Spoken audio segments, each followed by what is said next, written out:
Welcome back, guys. Now, let me pause the game because, oh my God, have I got a story to tell you. And this is not a made-up story. This is a story that actually happened, and you are not going to believe it, really. Okay, let's do it. So this all came about when the records from the old parish church were transferred to the new church, and I got an opportunity to spend some time down in the crypt going through the old birth, death and marriage records, and I've pieced together the history of the village. Seriously, you are not going to believe this. It is just absolutely staggering.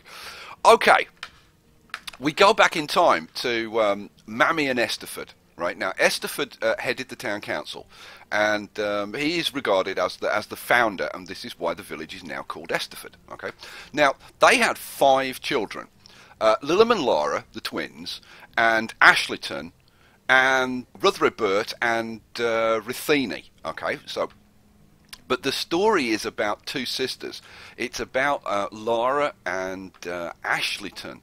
Now, what happened was Ashlyton found out about Lillam and Lara, right, and there was a huge problem. And the 2 sisters became alienated, and they just absolutely hated each other. Hated each other like you wouldn't believe. Ashlyton was just disgusted with the behaviour of Lillam and Lara. And anyway, this all came out, and there was a whole big to-do and everything. And Lillam and Lara moved out from living with their parents and moved in over here to this house, remember? Right. Now, Ashlyton, she moved out, and she moved into this house here.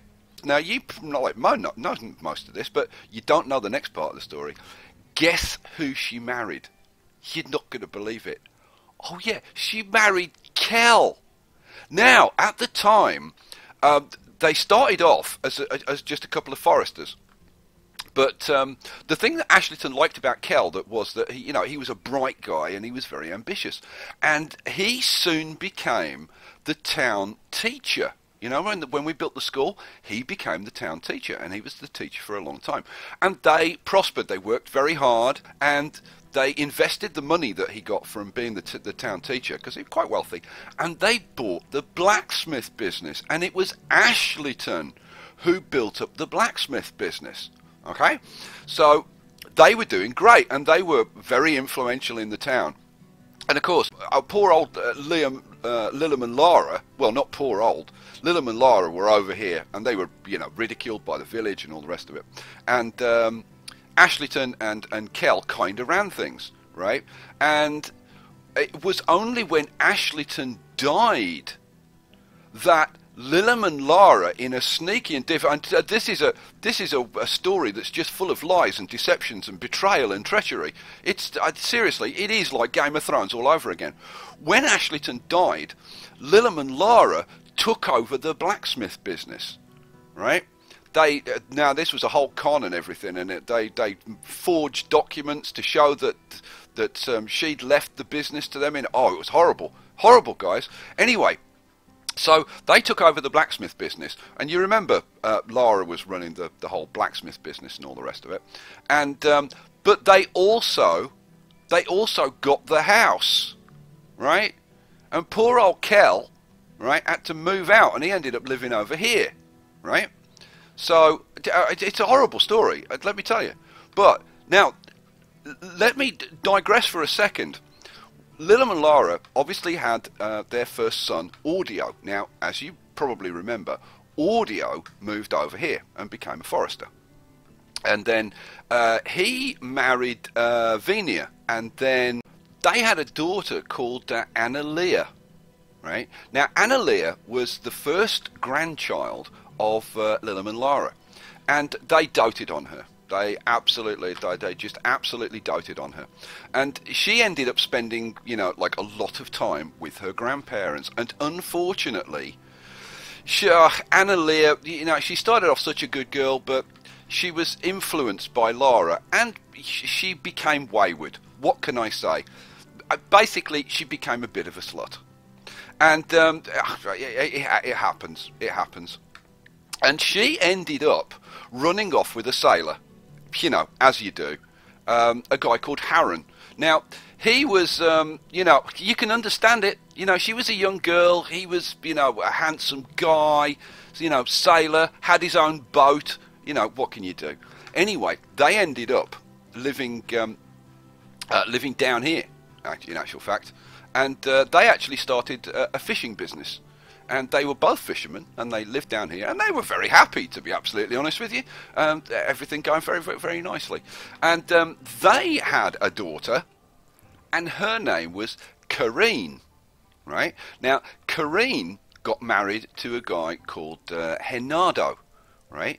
And when they got married, Lillam and Lara, because this was their great-granddaughter, they gave her Ashleton's house as a wedding present.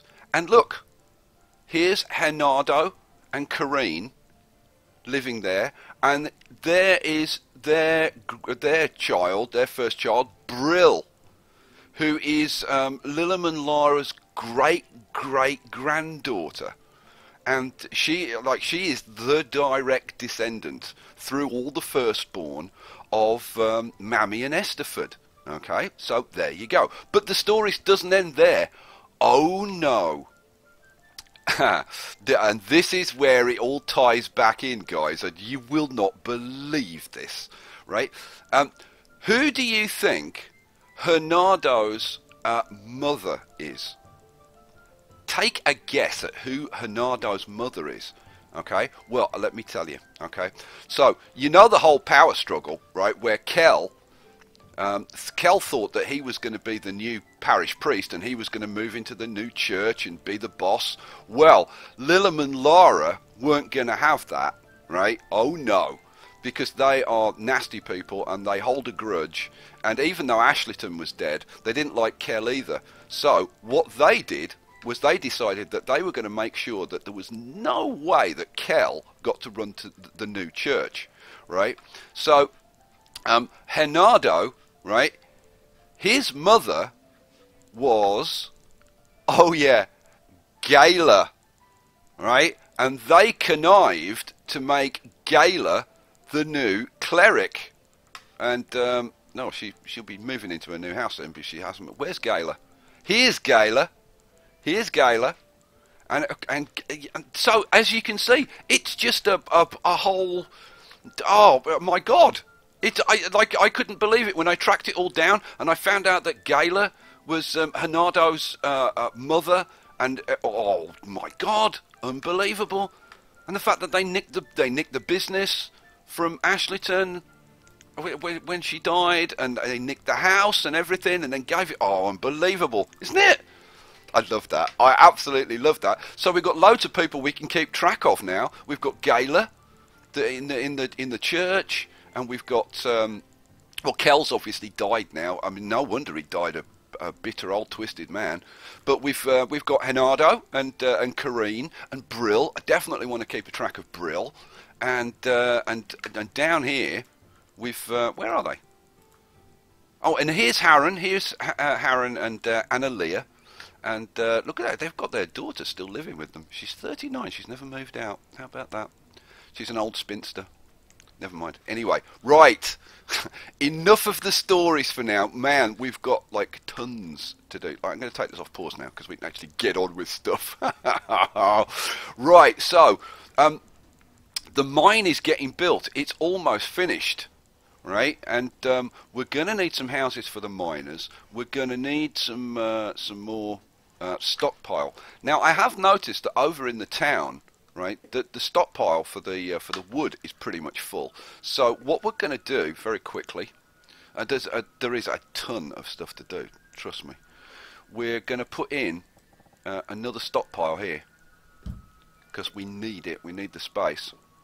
I should have put in probably even a bigger one than that, but we'll live with that for now. Right, what else do I want to do? Now, how are these guys doing? They've got logs, they've got no iron. Yeah, we do have iron. They're probably having to go off and get it, though, because there's no room in this stockpile for iron. So they're probably off, you know, and, oh, we're at the tools limit. We are at the tools limit. Let's crank the tools limit up to like 500. We can do that straight away. We're pretty close to the food limit. Wow, unbelievable. Okay. Now let's look over here. The brewery is taking in the honey, and they are producing the mead. So we need an inn, right? Oh, we've got a trader. I'm going to try and pay attention to the traders if I can, because I want to get some stuff. What do we got? Oh man, the greengrocer. Plums, sugar cookies. It's all cool stuff, but it's not really what we want. And this is going to be all food, isn't it? Yeah, we need the seeds and the animals. It was a bad mistake with the bison. Should have used them when I had the chance. Yeah, well, it's what it is.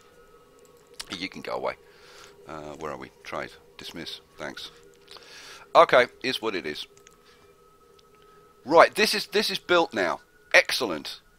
Right, what do we want? I want them to produce coal. That's what I want them to produce. So let's assign some miners, and I think we're going to kick off with just like 4 miners.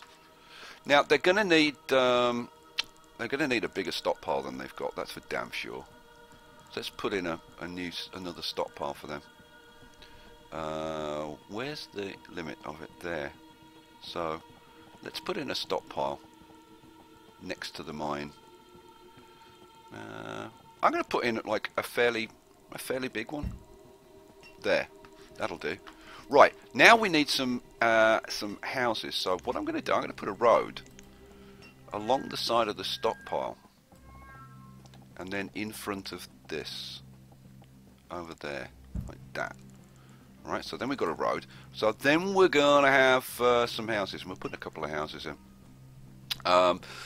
We don't have any stone.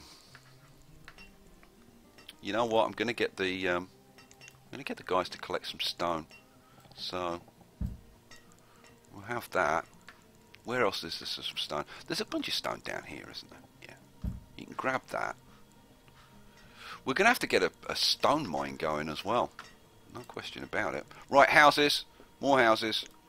So let's get and we'll stay with the wooden houses because we just don't have the resources. It's been brought up at town meetings before, but nobody's paying attention, to be absolutely honest with you. Right, so let's put in, I think probably like a couple of houses. Oh, why can't we put that there? Oh, because it's on the road. That's right. There we go. So that one there. Why isn't that one on the road? Oh, it is. Okay, all right.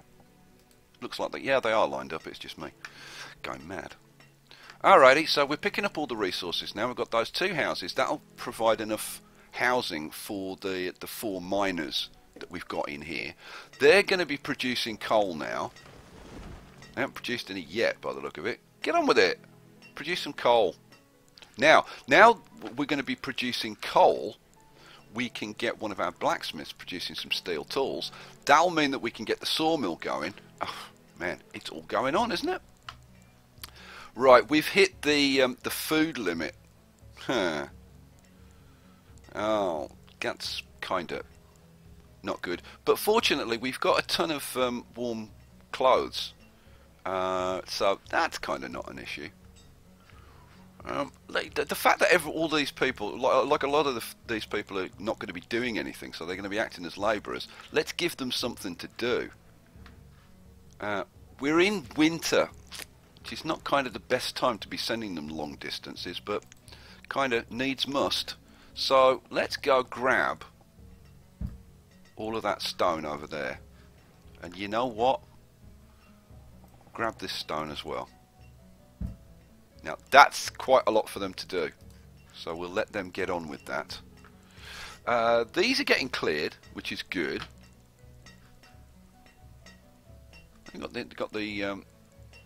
the resources. Excellent. Have we said to get that? Yeah, we already have. We've already got that. Right. Okay. While they're doing that stuff, now we're getting this mead, right? But we're not actually doing anything with it. We need an inn. But we need an inn. We need a market, really. And I think this is probably about time for a town meeting, and there's going to be a lot of discussion. Obviously, the bloke from the south and west is going to say, look, we're brewing this mead. We need an inn. We need to build an inn, for goodness sake. But a lot of the people are saying, look, we need a market. We really need a market. We can't carry on the way we are at the moment. We're having to go hither and thither. But we want to sell our goods in one place. Come on, build a market. So I think it is now time to get on and build a market. So let's have a look over here. That's the trading post. Here's the market. Now, do I want the market there? In front, right in front of the church. No. We're gonna move it just to one side, I think. In fact, actually, that will do, I think. Yeah, okay, there we go. So we're putting in the market. Yeah, I can always move this stuff. Why am I faffing around? Just put the damn thing in, for goodness sake. There we go.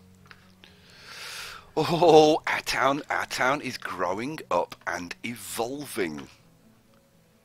I love this. Absolutely love it. Should we crank things up a little bit? Should we get it up to ×5? I think we should now. So what's going on? Ferals replacement. Hoster the cleric has died of old age.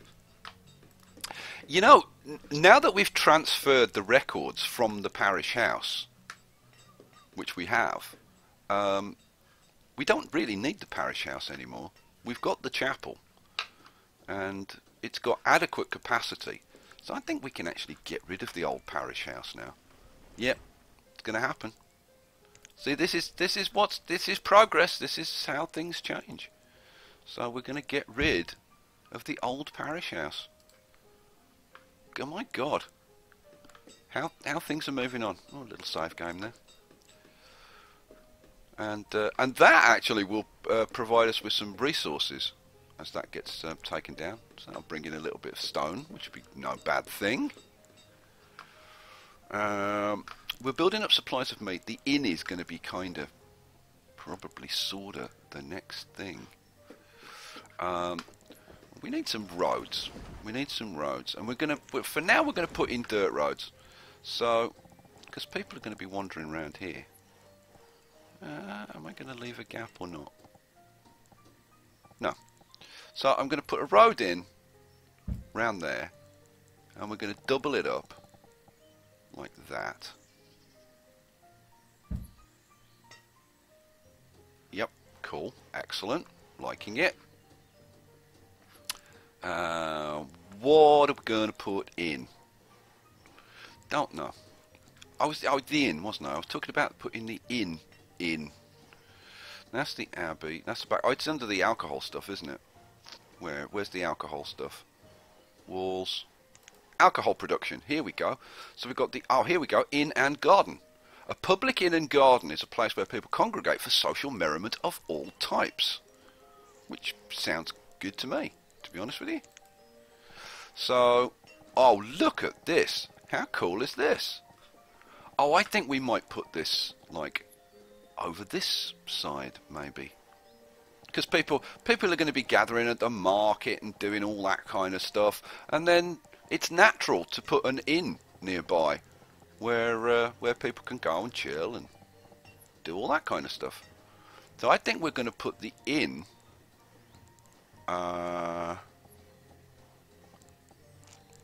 there, I think. Yeah, I think it's going to happen. Yep, there we go. Now we've got an inn. Oh, okay. So what's going on over here? Not a whole hell of a lot. Let's go and check on the guys, because we've got to keep an eye on. We've got to keep an eye on Brill. Let's see what happens to Brill. I don't want to lose track. Here's Brill. She's 14. We do need some more houses. Oh, we've got a merchant. Let's go do that. Come on, be good. Oh, good grief! It's the bloomin' greengrocer again. Yeah, no, we don't want any of that stuff. Sorry. Nah. No, go away. Go away, Mr. Greengrocer. Oh, yeah. Well, okay. Well, man, we're like, there's so much going on. There's so much happening. We've got the market going in. We've got the inn going in. Oh, the village is growing. It's going to start to transform. We're going to have to put in a whole bunch of houses, I think, next. Come back for the next episode, guys, because this is getting just so staggeringly exciting.